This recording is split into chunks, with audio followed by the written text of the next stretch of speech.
Bonjour à toutes et à tous. Aujourd'hui, nous allons voir si l'agrivoltaïsme est une bonne idée ou une mauvaise idée. En France, c'est Christian Dupraz, à travers l'INRAE, qui a été le premier à créer le terme agrivoltaïsme. L'INRAE est une structure publique. Elle regroupe des chercheurs qui travaillent pour la science de l'agriculture, l'agronomie. Pour notre vidéo, je donnerai le sigle AGV pour évoquer plus rapidement l'agrivoltaïsme. Posons les bases. Les objectifs français de développement des énergies renouvelables visent environ 0,5% de la surface agricole utile. Elle s'inscrit dans le cadre de l'objectif fixé par la France de dépasser les 100 gigawatts de production d'énergie solaire d'ici 2050. Pour y parvenir, la loi relative à l'accélération de la production d'énergie renouvelable du 10 mars 2023, dite loi APER, facilite le déploiement du photovoltaïque sur tout le territoire, tout en encadrant l'implantation de panneaux solaires dans les espaces agricoles et forestiers.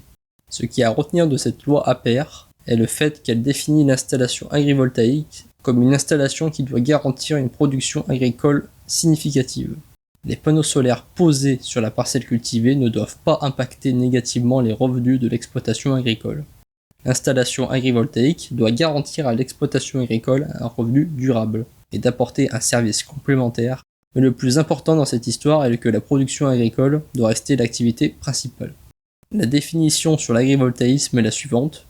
Une installation agrivoltaïque est une installation de production d'électricité utilisant l'énergie radiative du soleil et dont les modules sont situés sur une parcelle agricole où ils contribuent durablement à l'installation, au maintien ou au développement d'une production agricole.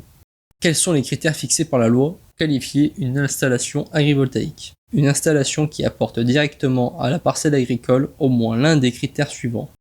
L'amélioration du potentiel et de l'impact agronomique, l'adaptation au changement climatique, la protection contre les aléas, l'amélioration du bien-être animal. On comprend à partir de là que ces critères sont assez flous dans leur interprétation. Par exemple, si mes panneaux photovoltaïques m'ont permis pendant plusieurs années de protéger de la grêle mes céréales implantées dans la parcelle, si à partir de la 4e année, une tempête éclate et renverse les panneaux et bazarde le champ, détruisant au passage une bonne surface cultivée en céréales. Il se passe que l'amélioration du potentiel et de l'impact agronomique, comme évoqué précédemment, qui n'est autre ici, pour notre exemple, une augmentation du rendement, n'est pas remplie. Pareil pour l'amélioration du bien-être animal. D'accord, l'animal qui se trouve sous ces panneaux est protégé du soleil et de la pluie, mais est-ce que cela n'aurait-il pas des limites ? Et si l'animal se retrouve avec à sa hauteur des panneaux solaires noirs, très chauds, en plein été, et que ce même animal se retrouve à toucher avec sa tête le panneau. Il se brûle la tête par. Et si l'animal, souhaitant comprendre ce qu'est un panneau, prend idée de mordre le panneau, il se fait électriser ou électrocuter. Comment l'éleveur fait-il pour empêcher que ces animaux se retrouvent un jour blessés par les panneaux solaires ? Si l'animal casse des panneaux, l'agriculteur devra payer. Et si on reprend le critère de la protection contre les aléas, il est vrai que c'est une bonne idée de mettre des panneaux solaires quand tout va bien, mais bon, il devient de plus en plus courant d'être sinistré par un aléa climatique tel que cela ne casse pas quelque chose. Par contre, je n'ai repéré à quelconque moment le fait que les parties prenantes, que ce soit l'État, les agriculteurs et les installateurs de photovoltaïques, font attention au lieu géographique de l'installation agrivoltaïque. Si cette dernière se trouve par exemple dans un lieu où il grêle quasiment chaque année, comment faudrait-il voir l'installation ? Il y en aura toujours un pour dire « Ah bah pas grave, on fera jouer les assurances ». Ça ne marche pas à tous les coups. Si l'expert de l'assureur passe et cherche à ne pas rembourser, l'assurance rembourse rien. Des exemples d'impact non maîtrisables sur les panneaux solaires, il peut en avoir des tonnes d'autres. Mais comment qualifier in fine le service rendu par l'installation photovoltaïque ? C'est là tout le problème.